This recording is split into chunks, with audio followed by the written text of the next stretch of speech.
Hi everyone. I hope everybody's doing good.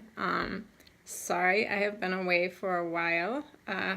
It's been kind of busy around here with my daughter's pregnancy checkups now getting closer together, and still squeezing in my own doctor's appointments. I have 4 different doctors that I see on a pretty regular basis, and you were always trying to squeeze in those appointments as well, plus running just to get tests, blood drawn at different times, and different stuff like that makes it hectic. But just adding in her appointments adds on another whole new dimension, and her appointments are getting closer together now. Plus it is almost the tax deadline is almost here, and with our businesses it now gets down to crunch time for taxes.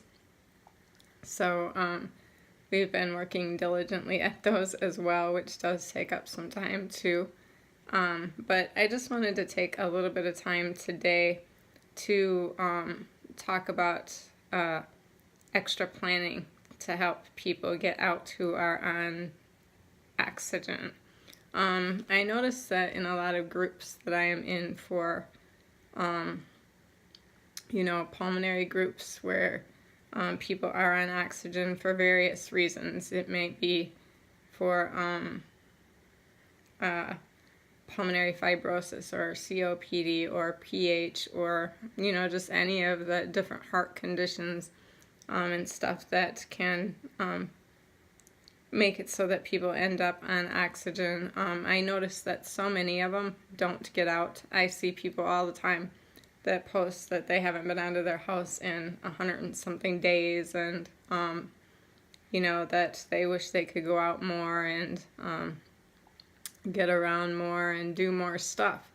And I remember when I was getting first put on oxygen, I had told my pulmonary doctor that I don't think I would go anywhere if I was on oxygen. And when it came down to it, it really didn't matter. I just wanted to live, and I wanted to live as closely to the way I had been living as before the oxygen. And so as it went along, I just figured out how to do it, how to be out and about as much as I can and have as close to a normal life as possible while being on oxygen. So I wanted to take a moment today just to talk a little bit about the little extra planning that goes into getting out and about with the oxygen.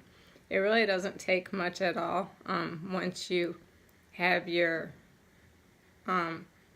chosen mode of delivery for the oxygen, whether it's, once you find the way that you're going to receive your oxygen, if it's through a little portable concentrator, an electronic one, battery operated, or whether it's tanks or whatever the case may be, it just honestly really requires just a little extra planning to be able to go out and about with it and enjoy your day with little to no trouble at all. So just depending on what I'm doing, because I use both the tanks and the portable concentrators, and some of you might find that that is what will work for you too, depending on your activity. So to start with, I guess I have to know what I'm doing for that day. So gone are the days where I can just pick up and run out the door and just float around and do whatever. I have to know what I'm doing and how long I anticipate being gone for, for the most part. If we're planning on being gone for the day or whatever, just some idea of what we're going to be doing so that I know what different stuff I need.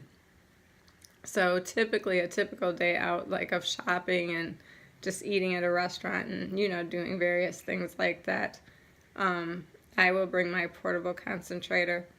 I have a battery bag that I keep all of my batteries in and keep them charged so that they're ready to go. my cords to the car where I can plug in my concentrator are in each car. I have one cord in each car, so I don't have to think about that. They're already in there. So as soon as I get into the car, I can plug up and not waste any of my battery use during the ride when I actually have access to, other power, a different power source. So the batteries basically sit in the car. I just leave them in the car. I have my one battery that I will have on my concentrator, and every time we get in and out of the car, I will plug it in. And a lot of times as we go through the day, I don't even need to switch batteries, depending on how far apart places are that we go to. A lot of times the battery will recharge just during the time that I am in the car. So a lot of times the backup batteries are just there for just that, a backup, just in case something goes wrong, just in case we get stranded, just in case we're gone longer than we expect. I have way more battery backup than I actually would ever need. So that's one thing, And then other than that, I always keep the number to the place that I purchased my concentrator from in case anything goes wrong, so that I can get them on the phone right away and have them help me remedy it. That has happened only once in the whole entire time that I have been using the concentrator, that I needed to actually do that to get them on the phone.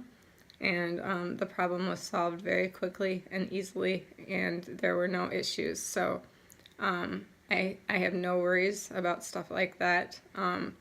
If I am going to someone, like say I'm going over to my daughter's house and I'm going to sit for the day, I'll usually bring a tank along and make sure that I have a longer hose packed so that I can set up my tank at her house and just, mill about and have the longer hose. If we're going bowling or something like that where I want to be active, and or like when we went to the polo match, I'll bring tanks along and longer hoses. It's just really a matter of knowing what you're going to do in advance, knowing about how long you're going to be there so that you have what you need, as far as your tanks. And I don't use them. I haven't used them in probably about 2 years, the rescue inhalers, but I do always make sure that I have one with me at all times, just in case. And I do often have to order new ones every year because mine will go unused and then it'll expire. So this is something that I actually have to make a conscious effort to do every year. A lot of times I'll remember to do it as we get ready to go on a trip. So I just did mine when we went to Key West. Called and got new rescue inhalers so that I had a current up-to-date one, and I throw away all the other ones, but I always keep a rescue inhaler with me. And then as far as if I'm going to be out for breakfast or dinner or whatever, I'll make sure that I have whatever my iron pill or potassium or whatever it is that I'm supposed to take at a certain time, so that I always take them all at the same time. And that way my schedule stays the same regardless of what I'm doing or where I am.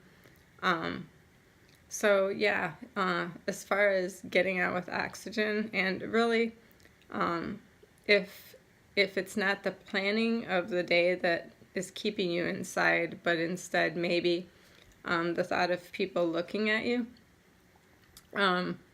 Really, I just don't pay any attention to them. Some people come over and talk. Some people say crazy things. Some people ask questions.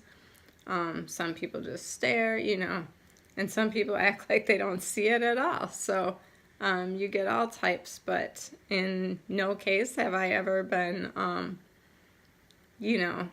had anything happen to me that made me think that, wow, I don't want to go out anymore. So, and I can definitely say that I always feel better getting out than staying inside.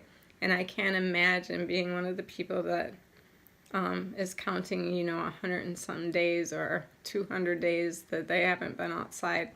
I absolutely thrive on getting out and going and doing stuff. And that's not to say that I don't like my stay-home days, too. I have certain days that I stay home and I don't do anything. I just, get up, get in the shower, get cleaned up, and use that day to straighten up my house, get my stuff in order.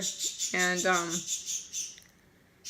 I love those days, too, but I don't think I'd love them nearly as much if I wasn't out and about doing stuff on the other days. So, yeah, and it doesn't have to be anything big or special, and you don't have to get out all the time. It's just, I think, super good for the mental well-being, and it's super good exercise, too, to not sit in a chair all day, to get up and get out and use your body and your muscles and just be active, an active part of the world. So, yeah, to those of you who are already active, that's absolutely great. That's what you want to do.